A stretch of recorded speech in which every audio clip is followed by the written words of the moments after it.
Hey, WTUFO fans. If you like the show and you want it to continue existing, head to patreon.com/WTUFO and support us for $1 a month. No special stuff, no gatekeeping. Just support the show for $1 a month to help it keep existing. Patreon.com/WTUFO.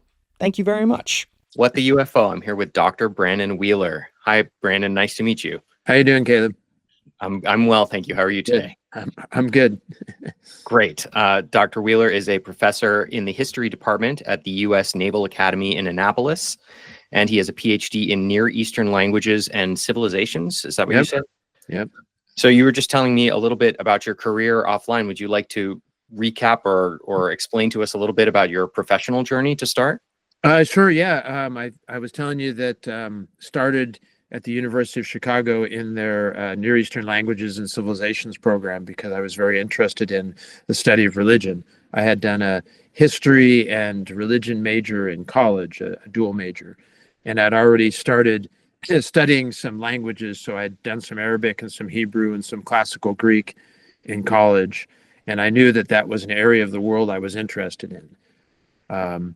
And so when I went to Chicago, I studied a lot more languages, but I also had the advantage of a very good divinity school there, where they have a very famous history of religion program. Basically, the discipline by that name was started at the University of Chicago, and the journal is still published there, the Journal of the History of Religions. So I wanted to be part of that, and I took a lot of courses. And in fact, I think I was maybe the only one who in the Near Eastern Languages and Civilizations departments had one of their exams in Buddhism, because that was an area of my interest. I didn't do any of the Buddhist languages formally. I've studied a little bit of Pali and Sanskrit. I took a year of Chinese later when I was at the University of Washington, but I've forgotten most of it now.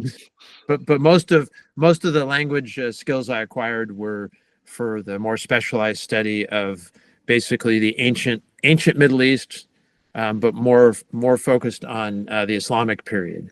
So I did a lot of Arabic and Aramaic, but also Hebrew and some other unusual languages like classical Ethiopic and a little bit of Sumerian, at least enough to read the first line of the Epic of Gilgamesh, which I thought by that point I'm good. Wow, that's amazing. So do you speak some of these languages pretty functionally? I would say Arabic and Hebrew I've had to use quite a bit. Not a lot of people speaking Aramaic still, or any of the dead languages. But I like to say I know a lot of dead languages, some of which are still spoken. Mostly in the halls of academia, I would imagine. But yeah, there's a lot of research to do of ancient texts, I would imagine, and things written on stone. In order to really do any work at a serious level, you have to be able to access the original text. All along, though, my interest has always been more generally in religion. And religion is an interesting thing to study because, like some of the other things we study, maybe all of them, you can't directly observe it. So, like if I were a botanist, for example, I might study trees. And I'm never going to be able to observe the category of tree, right? I might see a pine tree or a group of pine trees, and every single one of them is actually unique if you look closely enough. So for religion for me has been something that's interesting to try to understand, because basically what I'm stuck with is what people say and do when they claim they're being religious, because I don't know what qualifies. They're going to tell me, when I do the following act that I might call a ritual, they say, yeah, I'm doing this for religious reasons, and I guess even more frequently, I'm probably reading what other scholars say people are saying and doing when they're being religious. If I read Levi-Strauss or Durkheim or any of these guys. Mircea Eliade, if we're talking about the University of Chicago. So they're telling me, yeah, when the people do this, they're being religious. But I don't get to really know what that is. And even today, if you ask someone who's religious, they would probably talk about religion as something specific, right? There's a Christian religion and there's a Jewish religion. But the idea that there's a that you could study religion in general is a kind of a theoretical idea, right? Like a sociologist would study society, but you can't really observe society as an abstract thing because it's different everywhere. Yeah, I think it's one of the things that attracted me to studying UAP, and to studying just the whole phenomena, which I put a plural on. It's hard to tell whether you're doing it singular or plural. Yeah, because it's another one of those things where you can't directly observe all of it. You can hear what people tell you. People might have had an experience, or they might know something from some source that's non-public. You can read books about people who claim to know this or that, or you can even read entire synthetic accounts of what's happened, beginning in 1947 or 33, whatever the date is you want to start it at. But it's not something you can wrap your hands all the way around. And I keep in my mind something that John Alexander told me. Is a name that people who study UAP might know. He was involved in the military for a long time and involved in a lot of the so-called secret programs. And I talked to him briefly, and at the end of our conversation, he said, Brandon, even if you collect all the pieces together, they don't all fit. And I said, that's perfect, because that's kind of what it's like when you study religion. It's not like if you get enough information, you'll finally at the end of the day say, oh yeah, it all clicks, I get it now. A friend of the pod, Andy McGrillen, had a metaphor this week that made me think of, which is, it's like trying to figure out what's going on here is like trying to assemble the perfect burger by going through every fast food chain in the world. Okay. That doesn't it doesn't work that way. You can't combine all these stories into a perfect synthesis, or not easily anyway. That's interesting. I'm curious about John Alexander, but and I'd like to go deeper into your academic interest in UAP specifically. Sure. But just for a little context going into that, what does the rest of your course load look like? Like, what are you teaching on any given year? So normally I'm teaching 2 core courses every semester, which are pre-modern Middle East class. Okay. And so as I was saying before we started recording, I've been doing that for about 20 years. So I've taught the course maybe 80 times. Wow. And the modern Middle East is constantly changing, but the pre-modern Middle East has happened. Not that you could possibly contain everything there is to know in a 15 weeks of class. Sure. So I could change the course, and I have changed it from time to time. But it's not the same as really researching a new topic. So I've taught over the years while at the Naval Academy, but I've also taught at other places as well before coming here. I've taught courses in the history of religion. And so some of those have simply been called history of religion. And I introduce students to some of the major theorists, some of the major explanations for religion, what it means to do the study of religion. And I've also done some more specific courses, like I've done history of the Bible several times. Okay. Which is also a challenging course to teach over a 15-week period. But I try to approach it as a historian of religion. And more recently, I've started teaching courses that I think are more directly applicable to what we're talking about. So about 3 years ago now, coming right at the tail end of COVID, so maybe 3 years ago, I taught a course. I wasn't sure the department was gonna agree with it, but I said, I'm gonna teach this course. It's called the Zombie Apocalypse. and they loved it. They said, oh, this will be great. And of course, every student wanted to sign up for the class. Yeah. But we looked at how humans imagine catastrophes. So one of them was the zombie apocalypse, which I thought went really well with COVID, right? Because it's like a virus that's going around. It's turning people into zombies. And we talked a little bit about the films and the books, read the zombie survival guide, stuff like that. But we also talked about other scenarios. So we spent a lot of time talking about alien invasions and what that meant. And the students concluded that the alien invasion theme was kind of a reflection on colonialism, because it's a more powerful, group coming in and saying, hey, we've got this technology and we're going to dictate to you that, like the famous, the the day the earth stood still. We're here and we're more powerful than you, and you're going to, stop fighting with each other. You're not going to use your nuclear weapons and so forth. We also did a section on atomic monsters, right? Godzilla and all that stuff, and how that reflected social and political concerns. And then we did one on like robot and AI uprisings and how we imagined that. So it made me start thinking that I could do some stuff like this with the students. So I ended up then after that doing a course on history of truth without it was just history of truth. We looked at various definitions. What does it mean for something to be true, right? How do you know when you found it, sort of thing? Which, I mean, you can imagine already some of this stuff being relevant to the study of UFOs, right? Yeah. And then I did a course on history of consciousness, which at the time I wasn't even thinking, how is this related to history of truth and all these other things? But now, of course, I'm thinking, wow, this is really relevant that I did that. Then I did a course that got the closest to it, which was called Mystery Religions. So we looked at the ancient Greek stuff, but we also looked at shamanism. We looked at what people call UFO religions. I guess that term's not in use anymore, but we talked about a lot of those, like Raelism, for example, or the different. I mean, you can go to Wikipedia and put in UFO religions, and you get a whole list of different things. But it started me thinking that I could do a course on UFOs. And I had always had an interest in it. I'd always read, I mean, I'm a huge fan of science fiction, both the films and the books. In high school, I think there was a 1-year period of time where I probably wasn't doing any schoolwork, but I read like 300 or 400 science fiction books. I just anything to get my hands on. So I've always had a fascinated interest in it. And I should also say, as a kid, my favorite show was The Outer Limits. Okay. And I liked it a lot better than The Twilight Zone because it was an hour long.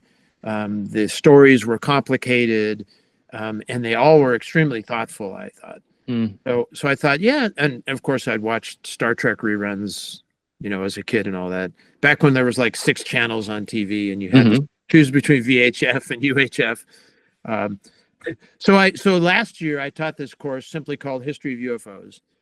And it was a very general, like, what are the major things we got to know? So there was a section on ancient aliens. There was a section on UFO mythology. There was a section what today we might call like the nuts and bolts study. Like, what do we know about national security and technology with these things? And it took me at least 6 months to try to identify 6 serious social scientific studies of UFOs. And that's really what got me interested in it, because I thought there must be either nothing on this or a lot on this. Found out there's some really good quality work, but it's not easy to find unless you know something about it already. So I had to start reading, of course, like the people everyone knows now, like Jeffrey Kripal or Diana Pasulka. But then I found more interesting stuff like Denzler's book, or Lep Selter, the 1-volume study of the hills, the Barney Hill, the Barney and Bay Hill. And then we also read the Roswell book that the Smithsonian publishes by these folklorists. And that was for the students the most interesting, because they saw from the book that the Roswell incident was in 1947, but the myth doesn't start till 1980. Really? Yeah, it's very interesting. The scholars who reconstruct it, and they show how the details that got added to the myth weren't actually known until much, much later. And they came out of books that were published post 1947, where people would say things like, "Oh, I know this information or that," and they'd feed off each other. And then they actually show in the book several different versions of the myth, like, this is version A and this is B, and then B and A combine and they produce C, and it's a really, really interesting study. That's kind of fascinating to track the evolution of beliefs. I just want to skip back one step to ask about Denzler, and then I think I missed the other name. Lep Selter. Lep Selter. Lep Selter, yeah. One thing that was interesting to us is that all of the all of the authors that we were finding that were doing social scientific work turned out to be women. So Denzler's book is, it's Susan Lepselter, is The Resonance of Unseen Things. Great, thank you. And Denzler's book is Brenda, she's Brenda, Lure of the Edge. So hers is, and these were, hers is University of California Press, and the book, the Roswell one is Smithsonian. So these were all, I found out too late, I found Thomas Bullard's book, The Myth and Reality of UFOs, which I love, but I found it out too late, so we had to use chunks of it that I made PDFs of. For example, he has a great, 30-page summary of the mythology of UFOs. And so he was part of the now split into two camps, the Chicago camp and the Albuquerque camp, part of the Center for UFO Studies. Okay. And he's also like a historian, a folklorist, and it's an excellent study. But that really got me thinking that this is an interesting area of research, and it made me realize pretty quickly that there's a lot of overlap, if not it's the same thing, between the study of religion and the study of the UAP phenomenon. That is fascinating, and it comes up a lot in sort of casual conversation. And I'm excited to ask you, as a religious historian, what moments in religious history sing to you the most of UFOs? Are there some specific passages in the Bible, or I don't know, ancient hieroglyphs, or something that you look at and think, this one, I think, maybe says something about people from the stars? Well, I'll go back to what I was saying before about the study of religion. So for me, I would be asking other people, so do you think that there's anything in the Bible? So I'm working on a chapter right now for an edited volume, and it started off with very broadly UAP and religion. Mm-hmm. I realized that's going to be really too broad, and I've narrowed it. But it started by looking at a Pew poll that said that the more religious people are, the less likely they are to believe in extraterrestrial life. And if you look at the poll a little more closely, it narrows down to it's primarily white evangelicals who are about 1/3 as likely as other Americans to believe in extraterrestrial life. And I thought, well, that's really interesting, because you would think, if you kind of looked at religion from the outside, well, if you identified, and these were self-identified religious people, so they were people that they were asked, how many times a day do you pray, or do you identify yourself as religious, that sort of thing. And one might expect that if you were religious, that you'd probably believe in a lot of things that other people might not believe in. Yeah. Because almost any religion has miraculous elements in it, gods or angels or flying fiery chariots or whatever it might be. And so it struck me as a little bit odd that this particular poll was saying that the more religious people were, that the less likely they were to believe in extraterrestrials. So to get back to what I was talking about before, so part of my research on that, I've identified two things. So one is there is a group of evangelical Christians who've published books, and you can go to their websites and things, who are very clear that the reason there aren't any extraterrestrials is because the people, or the beings flying around in these craft, they're actually demons.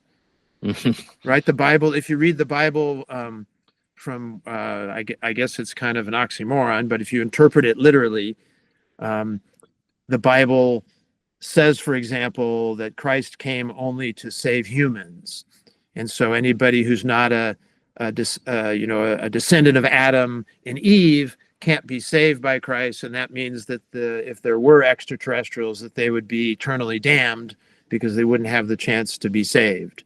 Because they're the descendants of Glorp, Glorp, and Zingbleg. Or whoever, right? But there was another one of the books I read said that the reason that extraterrestrials are not here to interact with humans is because that's such a momentous event, it would have been prophesied in the Bible. And since it wasn't, then it's not going to happen. I mean, of course, there's other momentous things that have happened that have not been mentioned in the Bible as well. World War II, the atomic weapons, all sorts of things. So I found that was quite interesting. But then on the other hand, you've got people like, if you know the work of Ella LeBain, she's got She's got 6 volumes out now called Who's Who in the Cosmic Zoo. And each one has a subtitle. So one is on gods, another one's on angels, one's on covenants. And I think I think it's the 6th one that she was able to go back and use some of her training in astrology. And she's brought that in primarily through a lot of Zechariah Sitchin's stuff. And she identified like 20 different calendrical systems. Is very interesting. But these are like 400 or 500 page books. So we're talking, 3,000 pages altogether. Yeah. And all of it is telling you about all the aliens that are in the Bible. To get down to, she said, I read the Bible in the original Hebrew. And so when you read in their Hebrew, you see that God is actually Elohim in Hebrew, which is a plural form. So that's the gods, and that's a certain type, and it's, so I think it depends on who you ask, right, what you're going to find. So some people will very strongly object that the Bible says anything about extraterrestrial life. And primarily that's based upon the rejection of the idea of evolution, right? Because if our Earth is only maybe 6,000 years old, that's not enough time for human life to have evolved from an earlier form. And it's certainly not enough time for an extraterrestrial race to have evolved so far beyond us on another planet that it would have the ability to come here and visit us, right? Because, you need more than 6,000 years to do that sort of stuff. Is the 6,000 years thing still a going belief? Like, is that an active, alive sentence? Yeah, of course. So if you I apologize for my ignorance. No, I mean, if you look up, the Jewish calendar, for example, dates from the creation of the world. And I don't even think it's 6,000 yet. I think it's just under 6,000. I should know the exact number. I thought it was 5,600, but coming up on a big anniversary then. Exactly. Yeah. Sometimes I think about how much difficulty we've experienced as a culture just onboarding the idea of evolution. And, some of the theories about ancient aliens suggest that maybe they've been involved in some of humankind's evolution. If we have to onboard that, it's going to take decades or maybe even hundreds of years, because we still clearly haven't fully onboarded the idea of just basic evolution as we currently conceive it.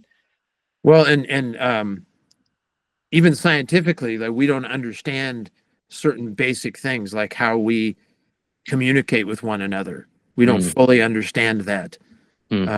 We don't fully understand. We don't even know what consciousness is. And if you ask people who spend their entire career studying life, they can't give you a simple definition for what qualifies as life. That's really stunning, right? People don't know this, but the line gets drawn between viruses and microbial life sometimes, and some other people want to make an argument for viruses, and there's room at the bottom for dispute.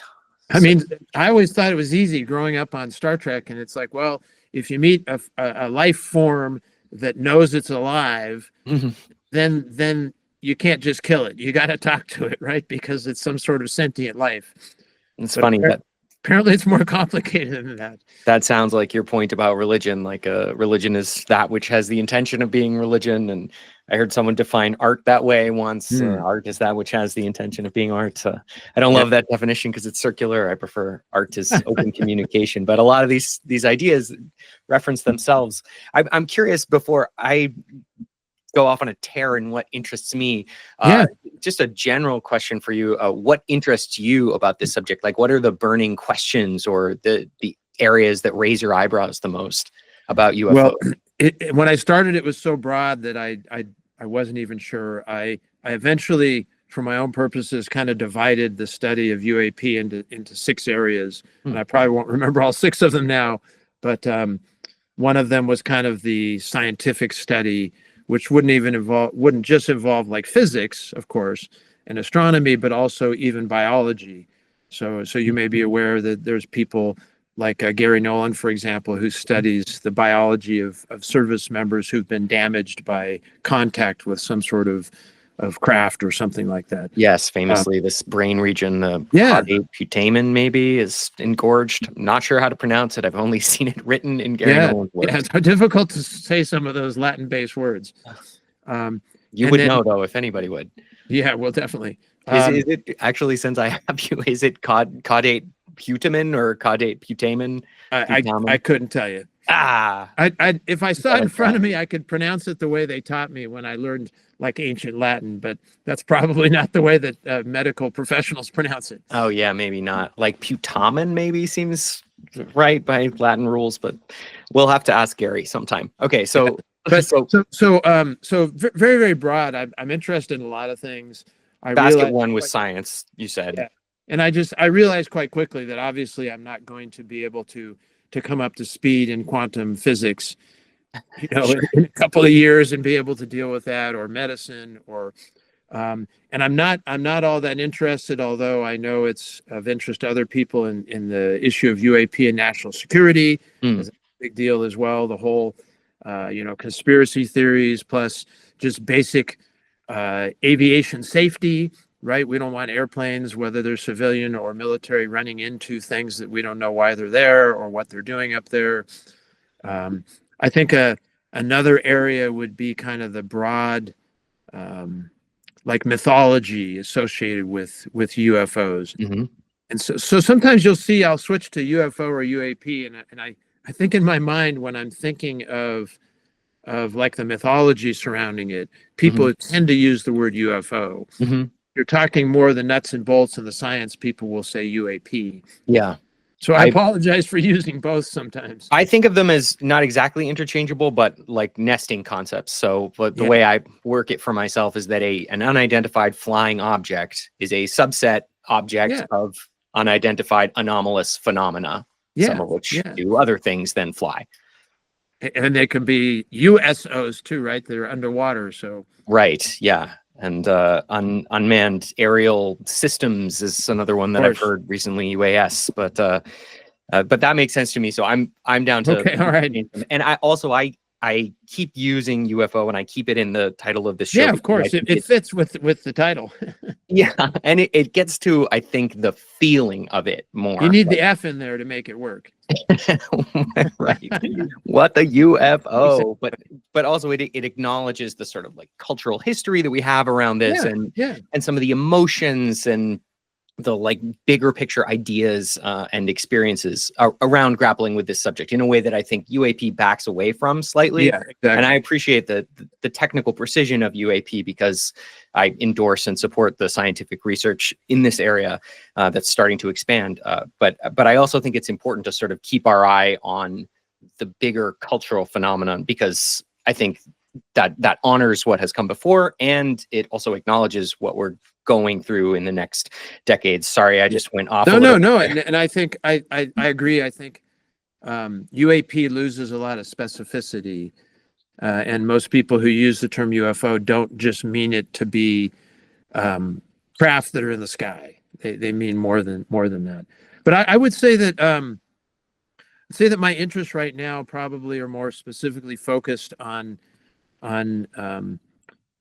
and again, we don't know the right term to use, but people use the term NHI to mean non-intelligences. So if I use that term, so I'm interested in NHI involvement in human history. Yeah, I think NHI is about as good as it gets. I'm toying with NHC though, non-human consciousness, but I'm not. I don't know how much that changes it. And I've talked with Mike Masters, if you know his work. Yeah, a little. He's the only one who'll mess up that formulation, right? Because for him, the H would have to be taken out, right? So we could say non-present human intelligence, right? Non-contemporary human consciousness. I just have to have a footnote or something.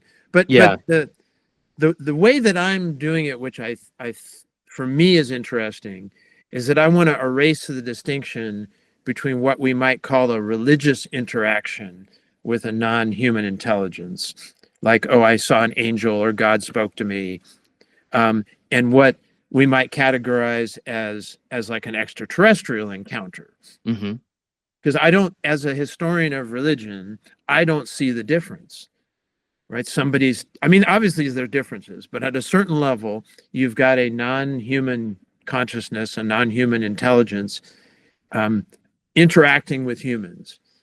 And I'm specifically interested in the communication. So, and not only how it happens, but like what effect is it supposed to have? So I've been compiling a list of examples of human interaction with NHI. And obviously it could go on forever, but I'm trying to pick ones that are different. Okay. So starting like, with more modern examples or with well, ancient? I've actually started with the religious older ones texts? because that's what I know better. So you Great. know, the top of my list is Moses, and he goes up a mountain and he sees at least the backside of God or something like that. And God appears to speak to him, and it appears to be in a language Moses can understand. In some of the accounts, because Exodus has different accounts, so we don't know if they're all different or if they're the same one and different things happened. But one of them, God actually writes stuff down, you know, on stone tablets for Moses. And then later in the Bible, we've got people like Ezra who are given like a fiery drink to drink. And that he drinks it and suddenly he knows the entire Torah and he's able to speak it. And he has to have like 5 people sitting there writing it down while he's speaking. And they write it down in letters that they don't know, which is also interesting, right? Because apparently they're, you know, it's normally interpreted that they're somehow writing in the square Aramaic script that's used for Hebrew today, but they wouldn't have known that, but that's what the way they wanted it written down. Or you've got Ezekiel in the Bible who's given a scroll to eat, and he eats the scroll and he has all this knowledge. And the one I've been reading more about that I don't know a lot about is John Dee, if you know him, an English magician / seer. He and a guy that he studied with just previous to him were really interested in communicating with angels. So they would summon angels, and then they would have the angels teach them how to talk angelical, which is what the language was. Eventually it became Enochic or Enochian. And in one of the accounts, it was said that the words came out of the angels' mouths on pieces of paper. And I thought that's interesting. And so that immediately kind of moved up to the modern example. So some people describe they encounter an extraterrestrial and they'll say, well, you know, the extraterrestrial communicated to me through my mind. Yeah. Well, that's great. But like, what language did the extraterrestrial use? Or did somehow the extraterrestrial manipulate the electrical impulses in your brain to produce chemicals that allowed you to understand something? And are we assuming that the extraterrestrial is smarter than we are, so has actually learned enough about our language that it could, and even that it would have similar concepts that we do? Yeah, or that maybe there's something we don't understand about consciousness that would allow a direct transfer of a set of concepts, which could be natively translated using our own architecture. Like, well, that's what gets me interested. Like, because we don't really fully understand how you and I are speaking English to each other, let alone if you knew a different language and we had a machine translating it for us, or one of us knew 2 languages. Like, if you had 2 telepaths that didn't know the same language, could they talk to each other? Right. Yeah. Or would they just be sharing? Have to know the same language? Right. Or they would have to understand each other's sort of like symbolic frames of reference. So if they got a picture of a burning bush, they would know what that meant. Exactly. And one of the things that's leading me to think, so maybe you've heard of the work of Donald Hoffman at UC Irvine, works on cognition. Yeah. And so I've just started reading his stuff, but it's really fascinating. And he'll say that we've developed the way we perceive the world in order to survive, right? In order to actually survive evolutionarily. When we look at an object, we think we're seeing the object, but really what we're doing is we're seeing the light beams reflecting off the object. Right. So there may be like deep aspects of reality that we're not perceiving at all and fundamentally don't understand. And we can't, because what he's saying, if I understand it correctly, is if we can't do that, because it's kind of like that scene in The Matrix at the end where in the first movie where Neo suddenly just sees like numbers everywhere, because reality would just disappear for us. Because we couldn't function if we started realizing that like the ground we're standing on is moving at 25,000 miles per hour. We'd be like, whoa, wait a minute. or the desk that I've got in front of me is more hollow than it is solid, right? If I know that theoretically, but my mind doesn't process it that way. Otherwise, I wouldn't be able to put stuff on it because I'd be afraid that it would fall on the ground. I also just want to ping here this interesting book I've only read a little of, An Immense World by Ed Young. It's about how animals perceive reality and the like radically different sensor apparatus that they all apparati, I guess, that that different creatures have. It starts with a fun rundown of what 20 animals would perceive about the same room in just completely different ways. And that's excellent. Yeah, an interesting, just sort of side read.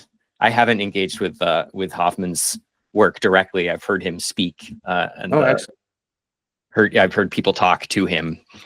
But that's I try to pick up stuff. Important. I actually listening to a podcast about something else, and the person mentioned his name, so I immediately wrote it down, looked it up. I'm like, whoa! I was just in Irvine like a couple weeks ago. I wish I had known this, because it's just.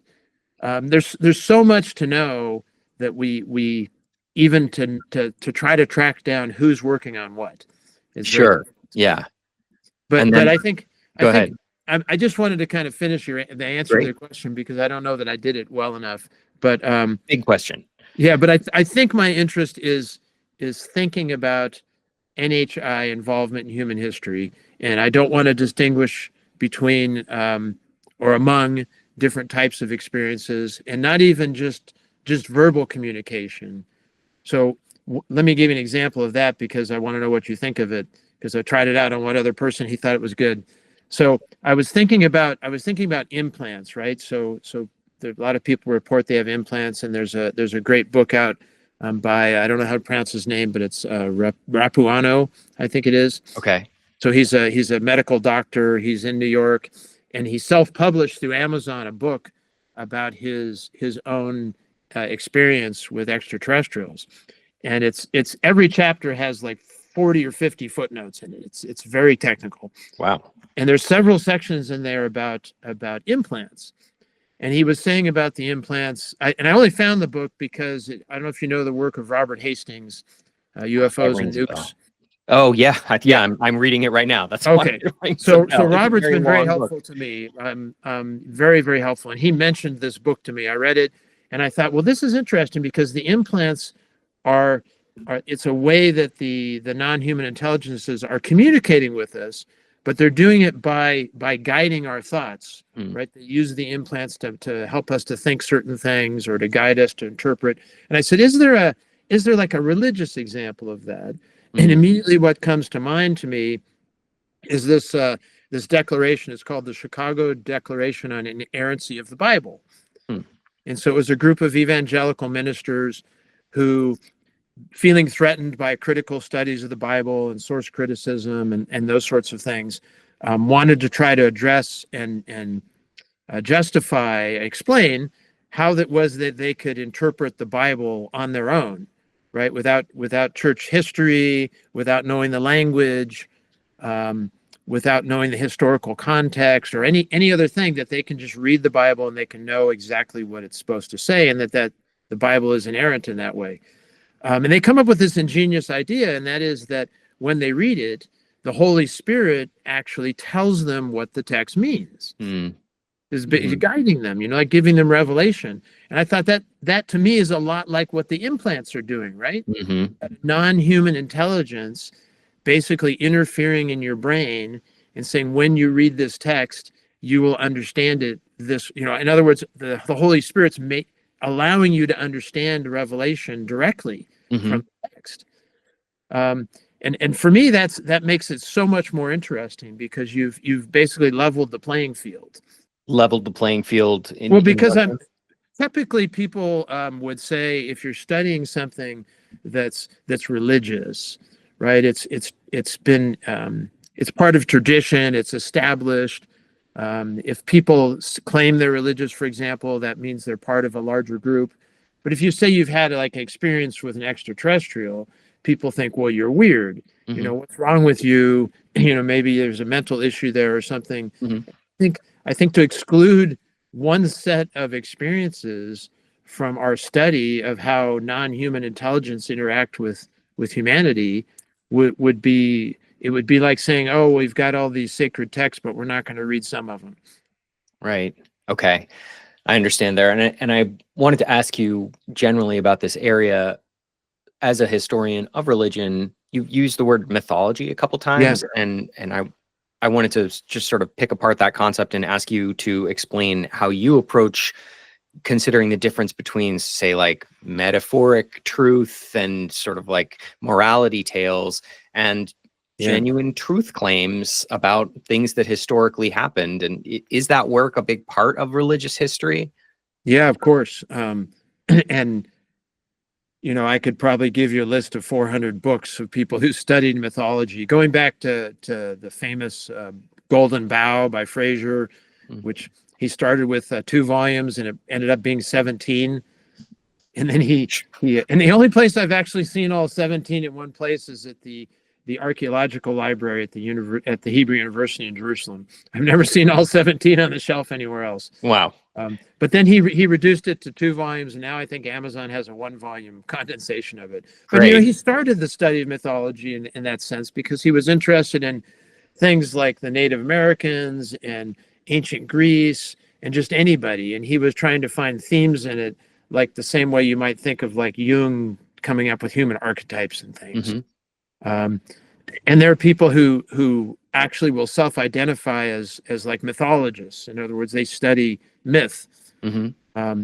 So I don't want to in any way claim I'm an expert in those areas, but I think you're right. There's a group of people who tend to want to look at certain mythologies, particularly religious mythologies, as having a truth in them. So for example, if different religions around the world talk about a flood, that destroyed the world, well, maybe there actually was a flood way back in time. Maybe it was due to, global temperature rising and the melting of the ice caps, and certain areas were flooded. And so that was what people were remembering.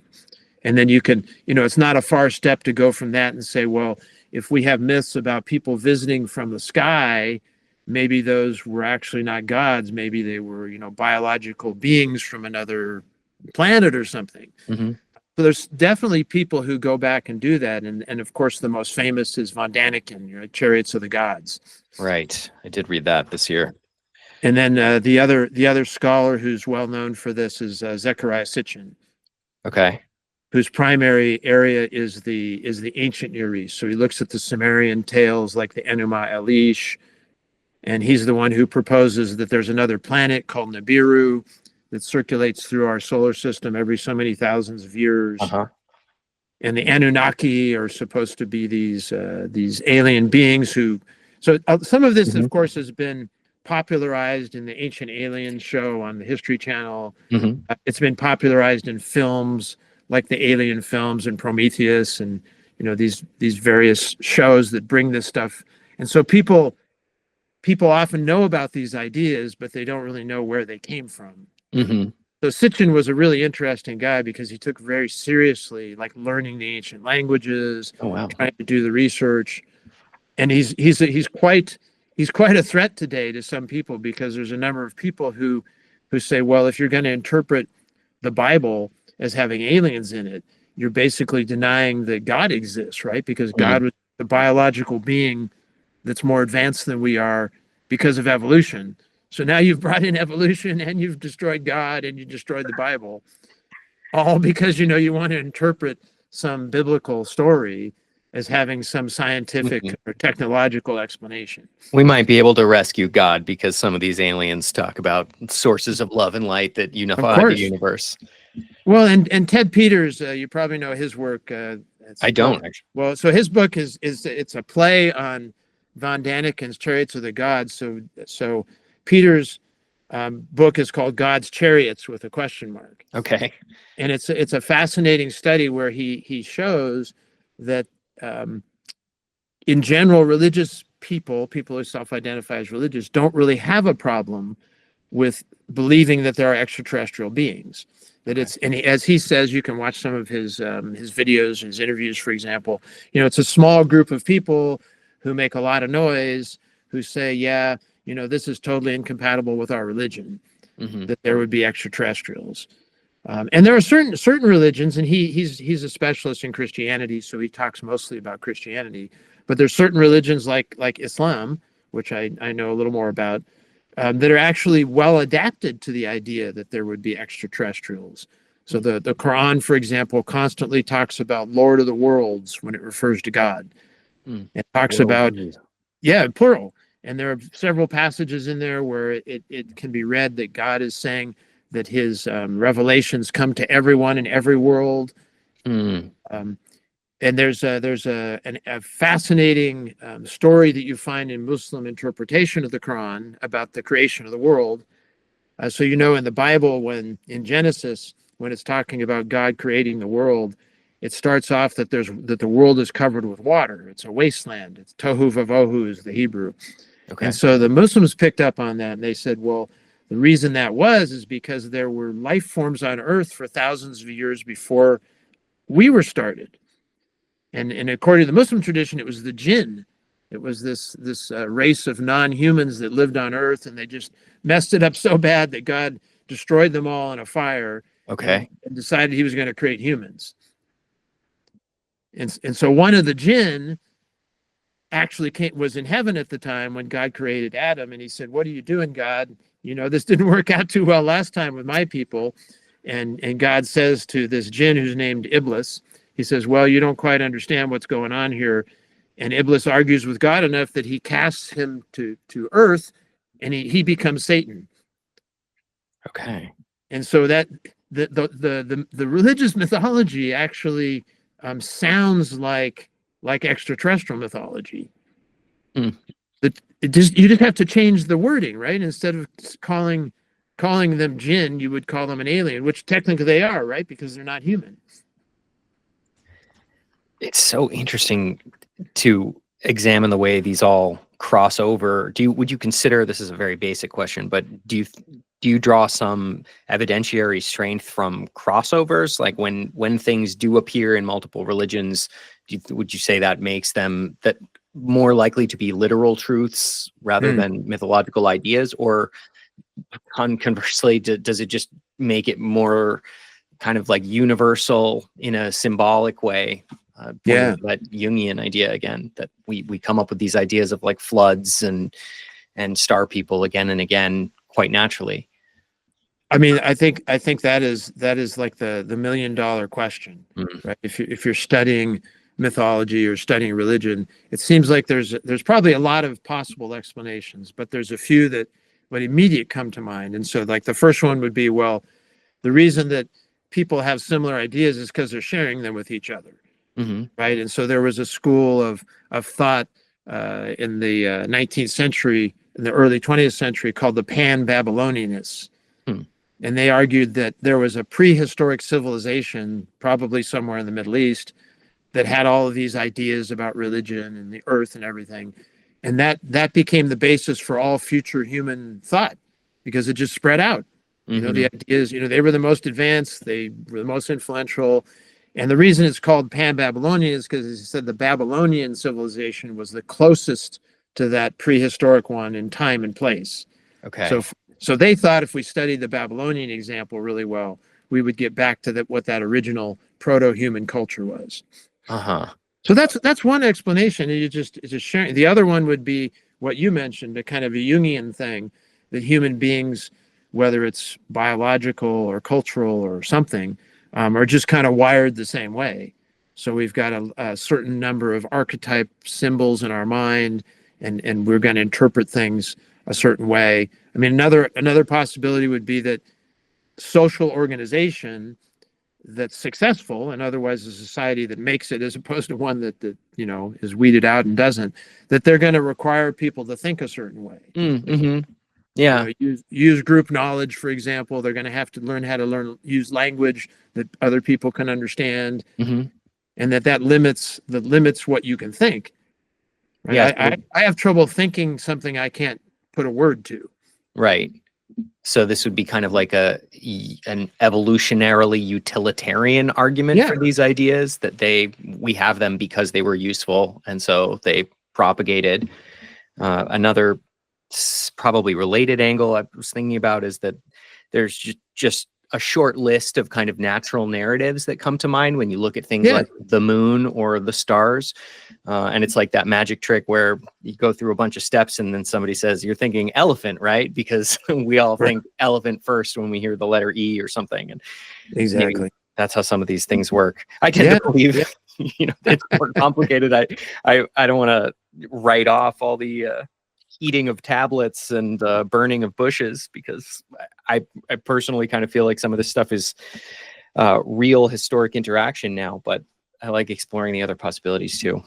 Yeah. Well, I mean, as somebody who's looking at this from where I am, how can I tell that the story about Moses at the burning bush is less to be taken seriously, or more to be taken seriously, than somebody who tells me, when he was 14 years old, he got a telephone call from the future and downloaded all this information about physics into his brain, and now he knows how the UFOs work. I mean, what is there a reason to believe one and not the other? Just because one's older, maybe? I don't know. Yeah, that there is an interesting quality in which we degrade older information truth claims, even like within the last 100 years. I think people look at like the Mount Rainier flying saucer incident and say, yeah, but it was the 40s. Who knows? So they must not have known back then, right? Yeah. So I got 4 areas of interest. We got as far as 4 in UAP studies: scientific, physics and biology; national security, aviation safety; mythology, narrative, story, history, stuff like that; and then NHI, and specifically historic communication. Maybe it's a subfield called NHI studies. I don't know. Yeah, and that will potentially, it may have implications for biological history or anthropology. So did that shake loose any other of the avenues you mentioned? 6? Do you think? Well, it should have, but it hasn't yet. So I probably. One that interests me is just the question of epistemology. I think one of the first things that happens when you get to UFOs is you go, "Why isn't this a big thing?" And for me, the experience, like consciousness, like it is kind of similar. I've read a couple of the like Dean Radin books now, and you think, if ESP is real, then wouldn't we have acknowledged that by now? Wouldn't this information have spread throughout the sort of scientific and cultural architecture? And so it's very strange to confront a subject that seems both extremely interesting and extremely revolutionary, and is yet somehow getting like no traction or very little traction in academic intellectual circles, and therefore it's not trickling down to broader understanding, intuitive understanding. So I wonder if that is an area of the UFO world that interests me. It has made me think about how we collectively reach impressions of truth at scale. Well, and I've started wondering. I've also been reading this really interesting book called The Stargate Conspiracy that Jack Sarfati actually recommended that I read, and I'm only about halfway through it, and I'm still not sure what. I know what they're talking about, and I know specifically what they're saying, but I'm not quite sure what their argument is. But that's just me. I'm sure other people who read it don't have that problem. But I've been hearing a lot and reading a lot about people who are encountering like ancient gods. And so this is something that even goes back to the stories you probably know about Jack Parsons, the founder of JPL. Yeah. Stuff that he's supposed to have done, his connections with Aleister Crowley. And Aleister Crowley supposedly opened this portal, and this being came through, which looked like a gray. And so then Jack Parsons made a bigger portal, and when he did his portal, this was like right around 1947, and so that's why we started seeing all this stuff after that, because he'd opened this portal into this other realm. And whether it's the Collins elite saying it's a bunch of demons, or maybe it's like, who knows, extraterrestrials from another dimension or something. But that many of the people involved in that, and even just if you looked on the internet and you looked at people's experiences that they're talking about, they involve gods, right? Norse gods, Thor, and Odin, but also the Egyptian gods. The Egyptian gods are big, and they were really big with Parsons and Aleister Crowley, and a lot of these other groups. So I start to wonder, did you ever watch Star Trek: The Next Generation? Yeah, a fair amount of that. Yeah, there's an episode where the Captain Picard, is on this planet, and he's there with this other creature. It's a Gorn, and it's a kind of it's a callback to one of the original series where Captain Kirk is on this planet, and these aliens are making him fight this Gorn, and he has to like make gunpowder out of dirt or something, right? Okay. So in the Next Generation one, Picard's trying to figure out how he can communicate with this alien. And he figures out that the way to do it is through the Epic of Gilgamesh, that like human beings have these certain stories that are stored in their memory, and it's how they kind of understand like reality and culture through, the story of Gilgamesh and Enkidu and that stuff. And he figures out that the alien must have a similar thing, right? So I've started wondering, I wonder if, and this is just all hypothetical, right? But if you were an extraterrestrial being and you came to this planet and you wanted to communicate with people, and you didn't have any frame of reference, right, that was in common with them, wouldn't you start thinking about like, well, maybe we could communicate with them by like talking through their mythology, right? We'll tell them, yeah, we're like the Egyptian god, Anubis or whatever. Maybe they'll understand that because they seem to have thought that there were these gods who came from the sky. Or I see. Okay, so maybe there are no extraterrestrials, but our consciousness just knows about this stuff, and it's just that the same way that Hoffman says that we can only see things a certain way in order to survive. Maybe our brains are only set up in a way that we can only understand stuff that we've already thought about. I mean, if you've ever traveled to like an Asian country and you go into the grocery store and you go to the produce section, you're like, what is that? Is that a fruit? Is it a vegetable? And we don't know. And the only reason we know it's because it's in the produce section. It must be some sort of produce. Yeah, and we use our reference points like this is not quite a kiwi, but it's not quite a banana, and it isn't a potato, but maybe it's sort of all three of these things. Or some new flavor that you taste, and that old joke, it all tastes like chicken, right? Yeah. But I mean, why is that? Because we don't have a category for what boa constrictor tastes like, right? It's a new flavor. So to just rehash this idea, recapitulate it, I guess, the thinking would be that one possibility is that people were opening portals and talking to Anubis or Zeus or whatever, but another possibility might be that our understanding of these beings derives from our mythic narratives, and maybe even these beings are communicating their own identity by way of referencing such narratives. Did I say that correctly? Yeah, I mean, it could be any or all of those, right? Because it could be that I mean, if our understanding of foreign things is usually done through something familiar, right? We do a comparison in our brain. That looks like an apple. Maybe it tastes like an apple or something.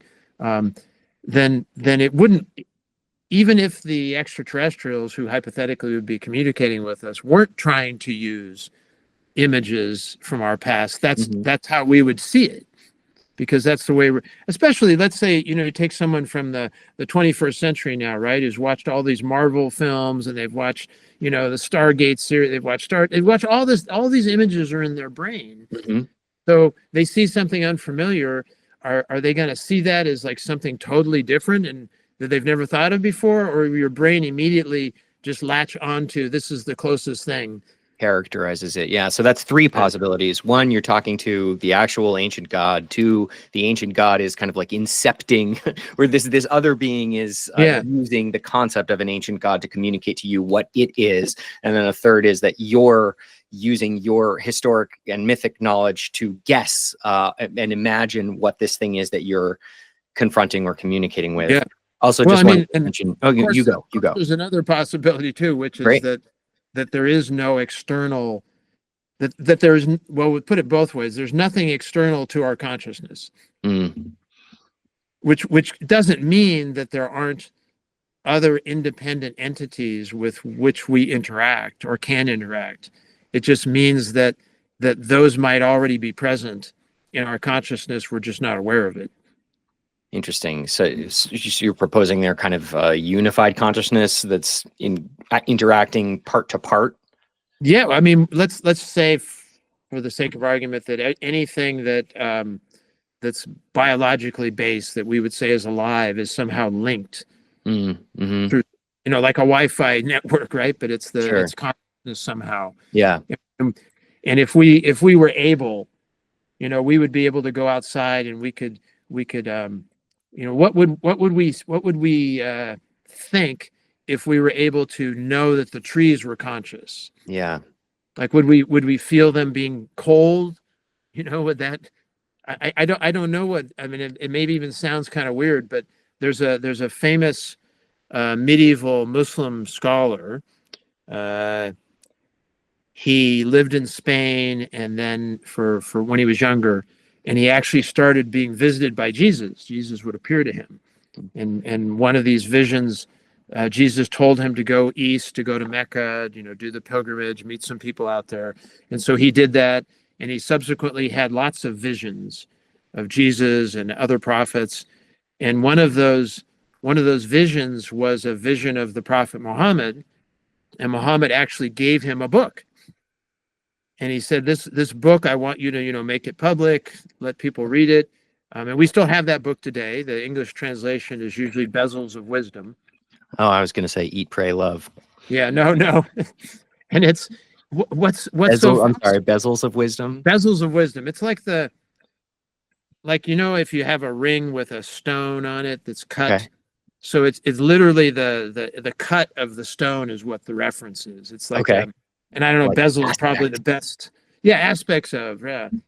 It's not the stone itself, it's the way it's cut. Yeah. But it's one of his ideas, and it's actually really interesting. There's people who devote their whole lives to studying this guy. His name's Ibn Arabi.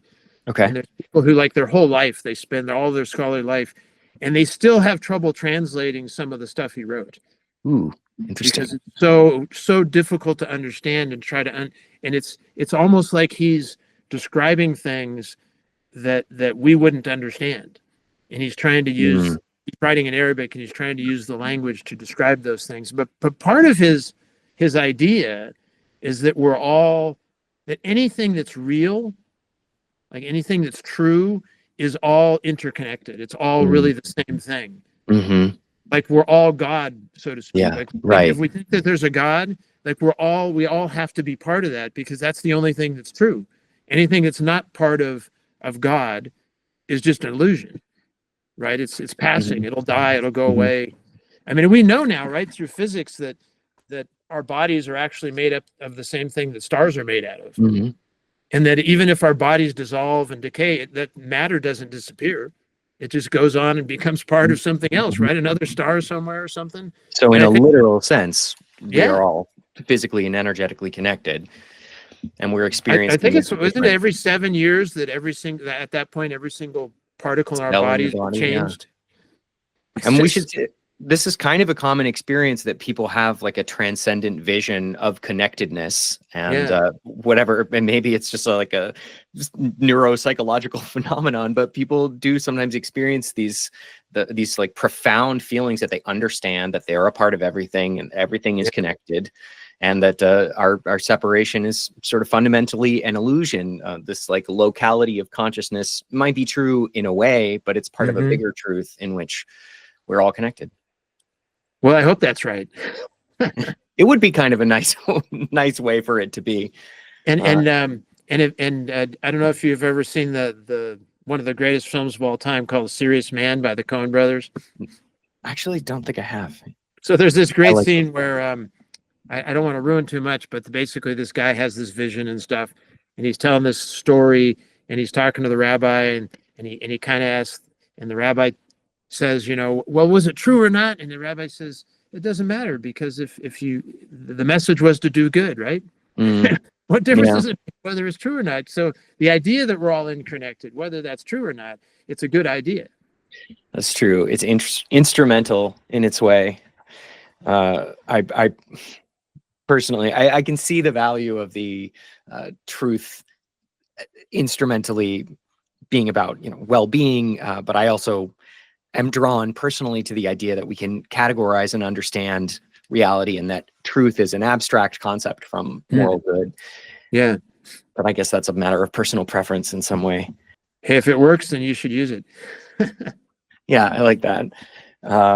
Okay, I wanted to, I guess, roll us a little bit forward into what you think about the idea of disclosure. If this UFO world is as real as many of us think, maybe it involves more complicated aspects like beings operating at other frequencies or things like that.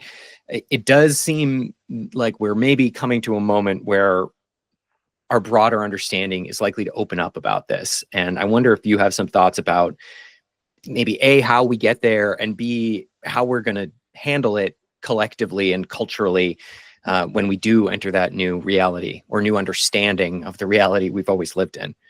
Yeah. I think it was Jacques Vallée who, when he answered that question, said, well, day one, everyone's going to be in shock, but day two, they're all going to go back to their normal lives. That's a pretty good summary. So it's a huge question. There's things like the Soul Foundation, whose sole purpose, to not use a pun, but right, is to prepare to think about what would happen on the day of disclosure. I had mentioned Ted Peters' book on God's chariots. So one of his questions in that book is, well, would this ruin religion if suddenly extraterrestrials showed up? And his answer is no, it wouldn't. People are going to be fine with that. And I mean, how many films have we all seen about aliens, from E.T. to Close Encounters of the Third? I mean, just Steven Spielberg's films alone, right? So I personally, I don't think people are going to have a problem with this. And there's going to be people who might say, wow, I got to reevaluate some things. Like a friend of mine I talked to the other day, I actually talked to him pretty frequently, really interesting guy. And he told me, he said, I'm an evangelical conservative Christian. And then he started telling me about Zecharia Sitchin's theories about how, alien gods actually created us on Earth. And I said, wait a minute, like, how can you have both? And he said, I don't know. It just seems right to me. It wasn't a problem for him to have both. So I don't know. I guess I'm kind of, I'm not a debunker and I'm not really a skeptic. I'm very open-minded about this. I think there's 4 categories. There's debunker, skeptic, open-minded, and then believer. And so I'm kind of in the open-minded one, I think. Meaning I'm kind of agnostic, maybe. Like I know there's a reality there, but I don't know what it is. Sure. And so part of me says, if something's really alien, are we even going to know when they get here? Like maybe they're already here. Yeah. Like I don't know. Maybe the extraterrestrials are dragonflies, and we don't know that. Yeah, or tardigrades. Yeah, I mean, and maybe it's the case. And this I learned from a student of mine who did a paper on Tom DeLonge, and he actually did an interview with Tom DeLonge. You probably know his To the Stars Foundation and everything. Yes. Right? And he came up with a conclusion. He said that maybe, I think Tom said this, that maybe you actually, the way Tom said it is, maybe you actually have to be high to see UFOs. but meaning that maybe, like, most of us can't actually see things because we're too worried about the rest of our lives. It's back to that idea that evolutionarily we can't notice things because we wouldn't be able to function. Yeah, it also reminded me of sometimes people are kind of, which one? The stoned ape hypothesis. Of course, progress through psychedelic experience. Right. Well, and maybe that lowers barriers in our mind and allows us to just relax and say it's okay if I notice something that's going to freak me out. So could well be. Yeah, but then how do you explain things like the Phoenix Lights, for example?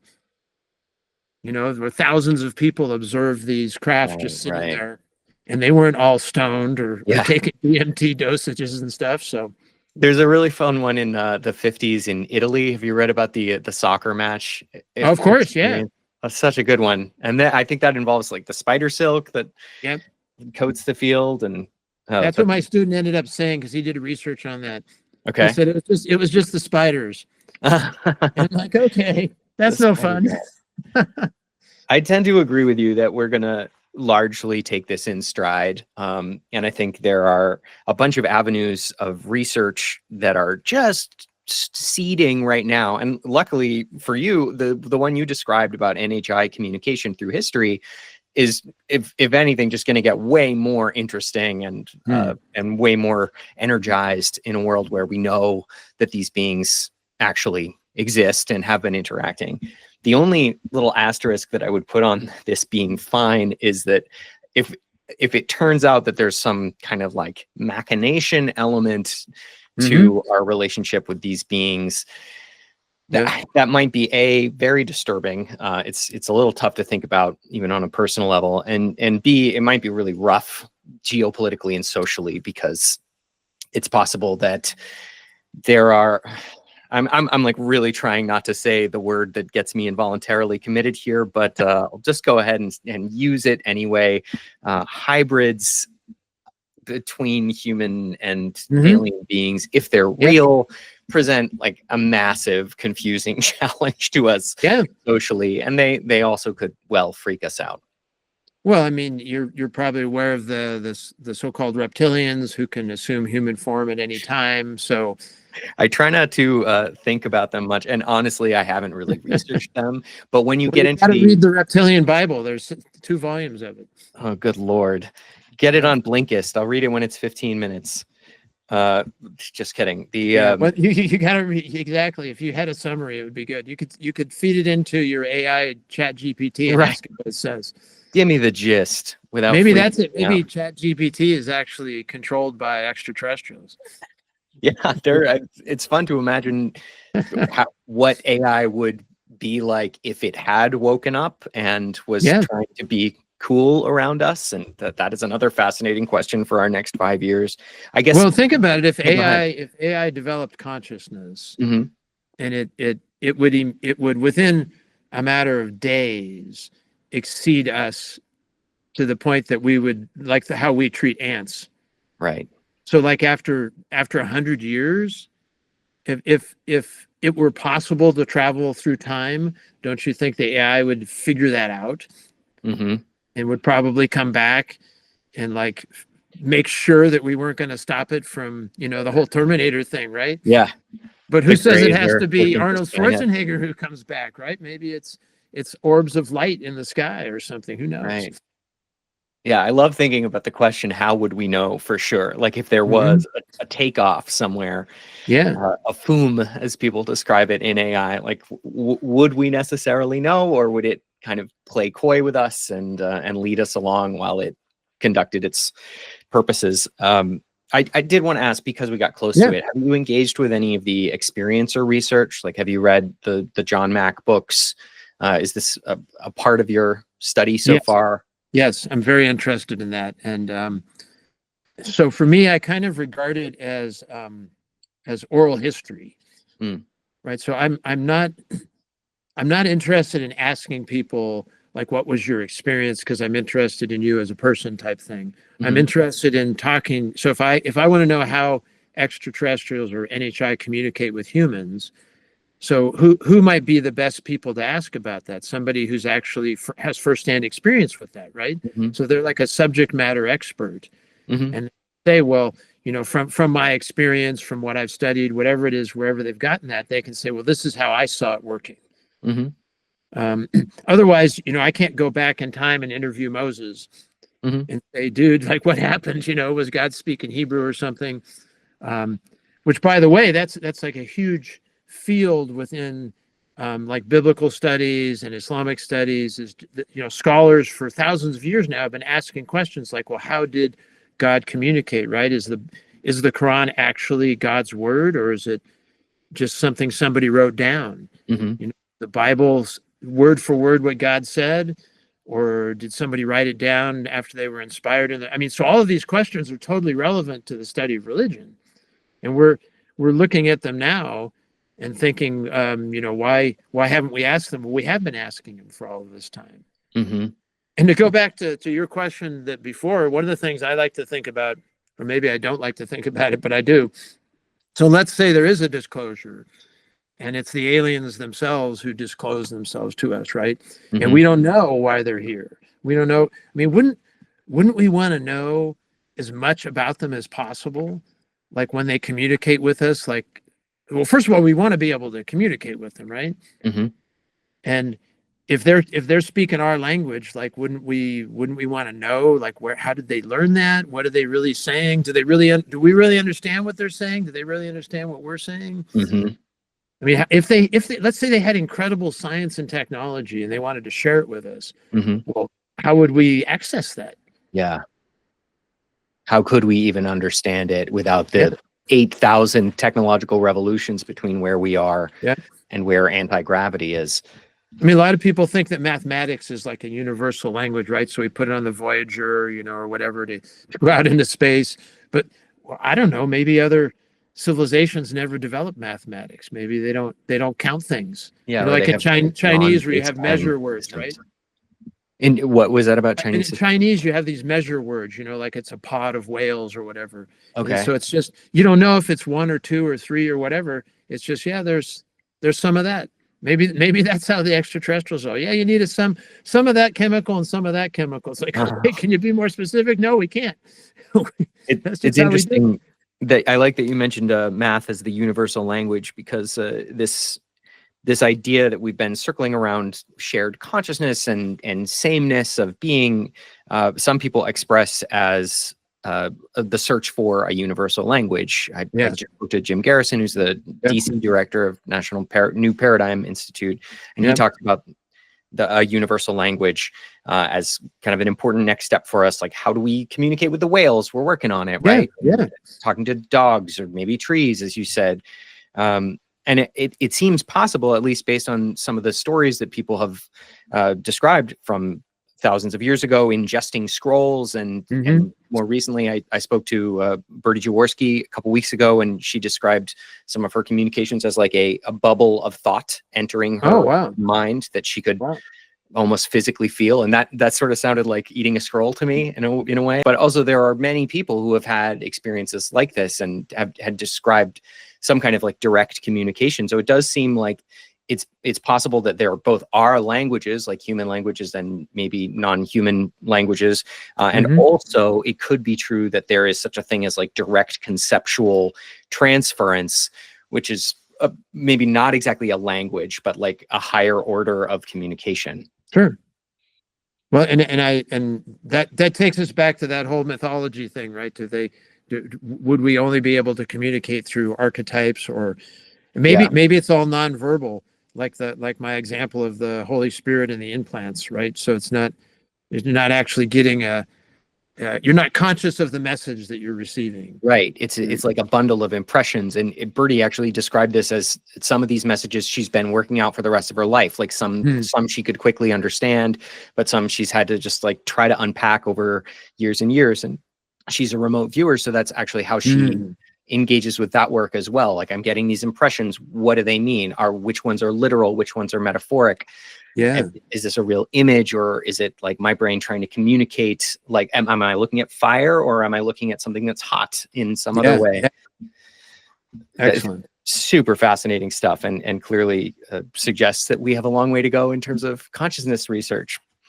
Which is exciting, right? We wouldn't want to know everything already. Yeah, that would be boring. Well, I guess it kind of gets me toward answering this final question that I try to get impressions from people about, which is just like, how would you like us to approach public first contact if we do find a way to engage publicly in sort of like a broad, like there's this scene at the end of Close Encounters where they use music and light to kind of communicate. And I don't know, you could imagine that being part of the mix, but I'm still working on how to phrase this question exactly, but I think what I'm looking for is like what you would like to say, what you think humanity might want to convey.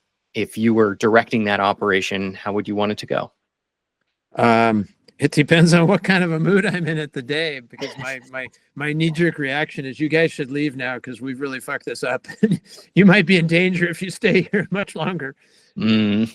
Like NHI should maybe go. So we don't. Yeah, like don't hang out too long, because some everybody's going to start shooting you with nuclear missiles or something after a while. Yeah. But I mean, my hope is, let's say it happens, right? We find out there is an advanced civilization and the intelligence is great and they've got great technology.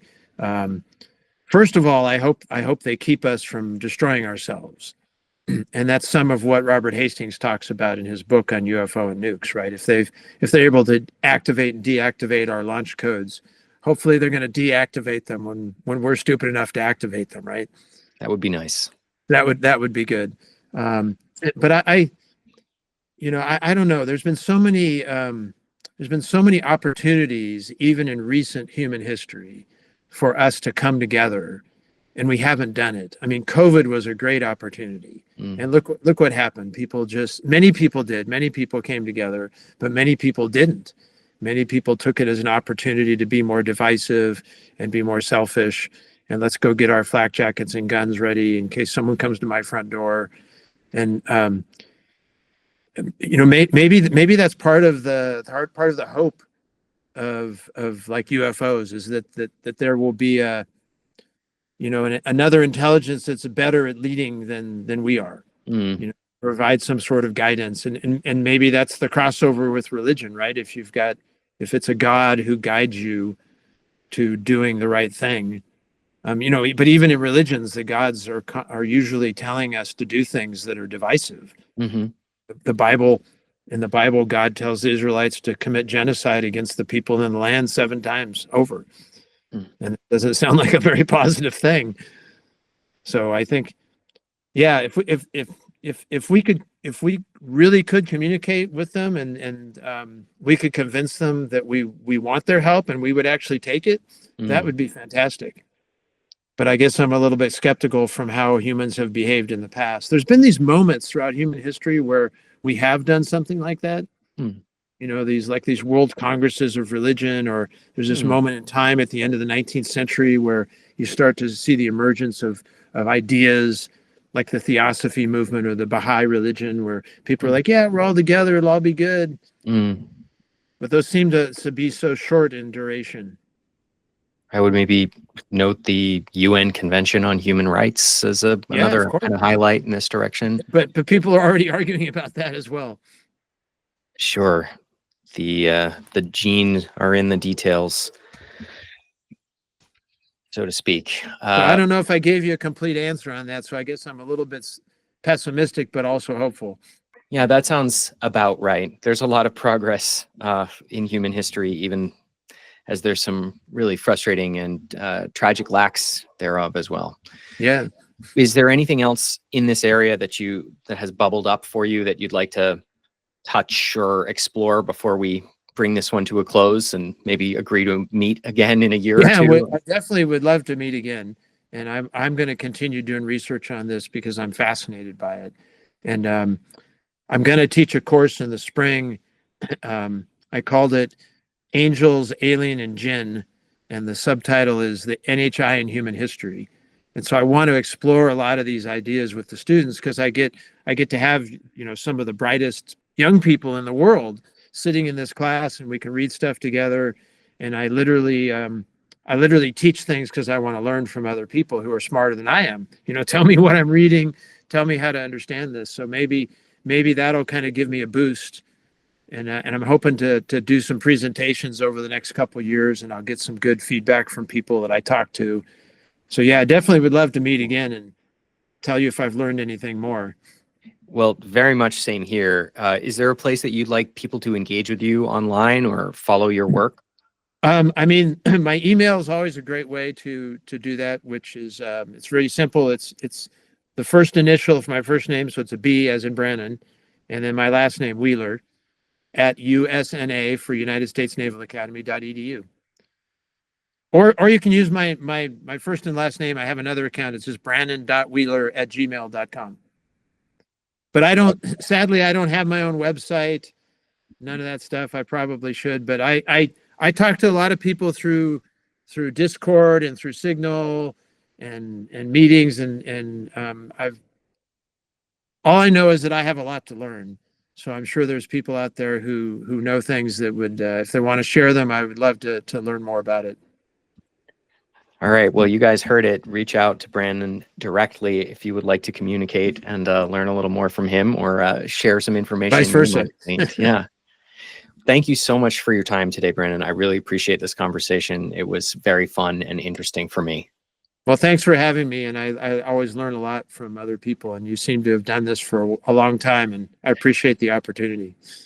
Just getting started like you, but thank you very much. And I look forward to speaking with you again sometime in the next couple of years. Excellent. Let's stay in touch.